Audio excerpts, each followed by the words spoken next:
परमेश्वर सतलोक से चलकर आते हैं, सनातन परमधाम से चलकर आते हैं, जहाँ जाने के बाद प्राणी को फिर कष्ट नहीं होता। इसी का समर्थन गीता ज्ञानदाता 18वें अध्याय के 62वें श्लोक में कहता, अर्जुन तो सर्वभाव से उस परमेश्वर की शरण में जा, उसकी कृपा से तू परम शांति को और सनातन परम धाम को प्राप्त होगा। परम शांति को ओए होए और सनातन परम धाम को प्राप्त होगा। अपने विषय में कहता अर्जुन 7वें अध्याय के 5 और 7वें अध्याय के गीता जी के 7वें अध्याय के 5 और 7 श्लोक में अपने विषय में कहता अर्जुन मेरी भक्ति कर तो मुझे ही प्राप्त होगा, लेकिन युद्ध तो करना ही पड़ेगा। युद्ध भी कर, मेरा स्मरण भी कर। गीता जी अध्याय नंबर 8 के श्लोक नंबर 1 में अर्जुन ने पूछा कि हे भगवान, आपने गीता अध्याय नंबर 7 के श्लोक 29 में कहा है कि उस तत्परम से परिचित और पूरे अध्यात्म ज्ञान से परिचित, सभी कर्मों से परिचित प्राणी केवल जरा और मरण से छूटने का ही प्रयत्न करता है, इस संसार की किसी भी वस्तु की इच्छा नहीं रखता। अब अर्जुन पूछता है 8वें अध्याय के प्रथम श्लोक में, किम तत्ब्रह्म, वो तत्ब्रह्म क्या है। 8वें अध्याय के 3 श्लोक में गीता ज्ञानदाता कहता वो परम अक्षर ब्रह्म है। गीता जी अध्याय नंबर 15 के श्लोक नंबर 1 से 4 और 16-17 में ये बहुत विस्तार से जानकारी दी गई है। तत्वदर्शी संत की पहचान भी बताई गई है कि उल्टे लटके हुए संसार रूपी वृक्ष के सभी विभाग जो बता देगा। जैसे अक्षर पुरुष एक पेड़ है, निरंजन वा की डार, निरंजन कहते हैं सर्व पुरुष को। दूसरे शब्दों में हम कहें कि अक्षर पुरुष एक पेड़ है, सरपुरुष वा की डार और तीनों देवा शाखा हैं ये पात रूप संसार। पेड़ हम कहते हैं जो जमीन से बाहर दिखाई देता है, पृथ्वी से बाहर दिखाई देता है, उसको पेड़ बोलते हैं, वृक्ष बोलते हैं। और जमीन में जो गुप्त है, प्रोक्ष है, वो जड़ है, वो मूल है, वो परम अक्षर ब्रह्म है जो प्रोक्ष है।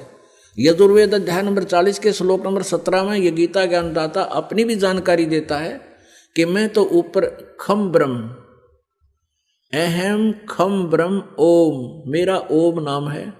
और खम माने ऊपर स्वर्ग में, यानी अंतरिक्ष में, स्वर्ग में, महास्वर्ग में, यानी ब्रह्मलोक में मैं रहता हूं।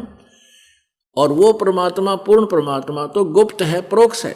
तो यहां गीता जी अध्याय नंबर 15 के श्लोक नंबर 1 में लिखा कि ऊपर को जड़ वाला, नीचे को तीनों गुण रूपी शाखा वाला, ये उल्टा लटका हुआ संसार रूपी वृक्ष है। और जो संत इसके सभी विभाग बता देगा, पत्तों सहित, जड़ से लेकर पत्तों तक, भी तना कौन भगवान है फॉर एग्जाम्पल है, और जड़ कौन भगवान है इस संसार रूपी वृक्ष की। जड़ मीन जिससे सभी क्रियाएं हों, जिससे सबकी उत्पत्ति हुई हो, जो सबका जनक है और सबका धारण पोषण करने वाला, सबका पिता है, वो जड़ रूपी परमात्मा है, वो परम अक्षर ब्रह्म है।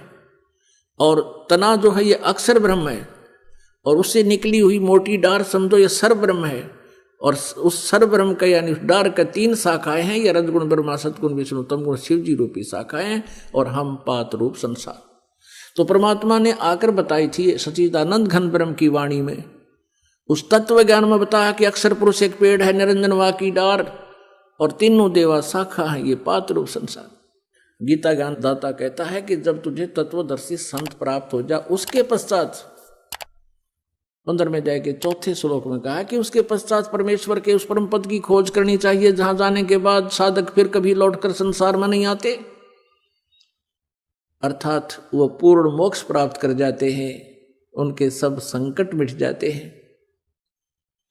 और फिर कहता है कि जिस परमेश्वर ने अपने से अन्य परमेश्वर के बारे में कह रहा है कि जिस परमेश्वर से संसार रूपी वृक्ष की प्रवृत्ति विस्तार को प्राप्त हुई है, अर्थात जिसने सभी ब्रह्मांडों की रचना, सभी आत्माओं की रचना की है, और उसी की भक्ति कर, नथिंग एल्स।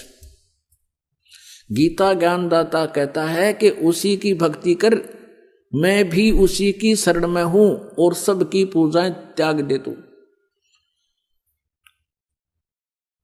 15वें अध्याय के 16 और 17 में 3 प्रभु, सर्वपुरुष, अक्षर पुरुष और परम अक्षर पुरुष, सर्वब्रह्म, अक्षर ब्रह्म, परम अक्षर ब्रह्म, इन तीनों की जानकारी विस्तार से है। पुण्यात्मा,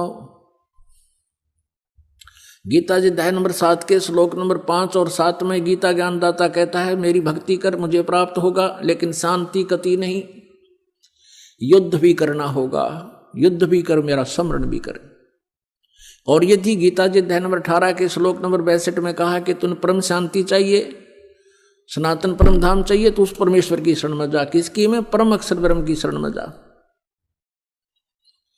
अपनी साधना बताता 8वें अध्याय के 13वें श्लोक में गीता जी में कि ओम इति एकाक्षरम ब्रह्म व्यवहारं माम अनुस्मरण ये प्रयाति तदन्देहम स याति परमाम गतिम।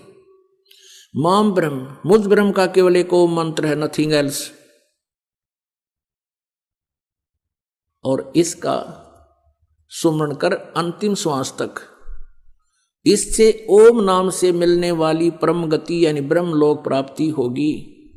लेकिन ब्रह्मलोक में गए हुए प्राणी भी फिर जन्म मृत्यु में आते हैं, पूर्ण मोक्ष नहीं। गीता जी अध्याय नंबर 8 के श्लोक नंबर 16 में।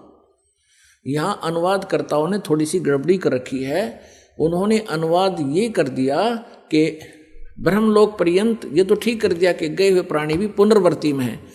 अनुवाद उन्होंने वहां कर गलत कर रखा है कि मुझे प्राप्त प्राणी का फिर पुनर्जन्म नहीं होता। नहीं, उसका अर्थ ये बनता है कि जो ये नहीं जानते कि ब्रह्मलोक पर्यंत भी सभी पुनरावर्ती में है, वो मुझे प्राप्त भी पुनर्जन्म को प्राप्त होते हैं।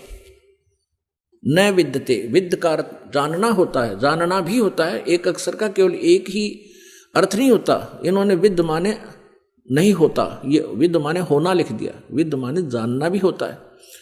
तो ये नहीं जानते जो कि मेरे प्राप्त प्राणी भी का पुनर्जन्म होता है, तो वो ब्रह्मलोक तक जाते हैं, वहां जाकर भी फिर वापस पुनरावृत्ति में ही रहते हैं। इसलिए तो उसने कहा कि मेरे और तेरे बहुत जन्म हो चुके हैं। 4 अध्याय के 5वें और 9वें श्लोक में, 2 अध्याय के 12वें श्लोक में गीता जी ने स्पष्ट किया इसने।